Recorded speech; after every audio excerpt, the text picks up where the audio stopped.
Now let's move on because I want to talk about Qantas because it is getting a bashing in the media from nearly everyone. The shine has well and truly come off controversial former Qantas boss Alan Joyce, who's opted to swan around Europe even though he has been asked to appear in the Senate. Now let's take a look at some of these headlines. In The Guardian, former Qantas boss Alan Joyce could face jail if he fails to front Senate aviation inquiry. And in The Australian, Qantas flies into more turbulence as analysts cut valuations. And then in the AFR, in Rear Window, policy failure at the root of Qantas furore. Now, every corner of the market, Qantas appears to be under attack.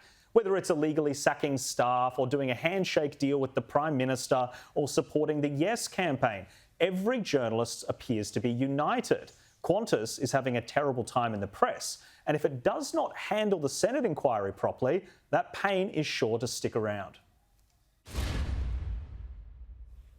Michelle, you don't normally get a villain which is unified in the media, where you've got The Guardian obviously upset about different things. They're very cranky about, quite rightfully as well, about all the people who are unlawfully sacked. But then on the other side of town, you've got the AFR taking issue on all these other points. It's quite interesting. Yeah, because you've got the Liberal side who are quite angry about the yes vote and the yes decals, and then you've got the Labor side who are very angry about the unions and also the baggage handlers being sacked. So I think it kind of crosses the divide of politics, so that's why everyone's so upset.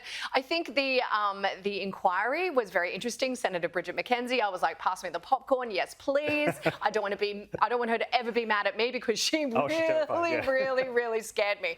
But you know, they didn't treat it seriously. They didn't come prepared, and I think that is going to be the downfall of them. They need to take this very seriously. They need to get through this because Australians are not going to take it anymore. Yeah, it's interesting. Sophie, why do you think everyone appears to be so united? What is the general consensus among journalists that Qantas is a target editorially almost? It's sort of become a bit of a national sport, Jack, which I don't say I really like that. Yep. However, Qantas have done themselves absolutely no favours.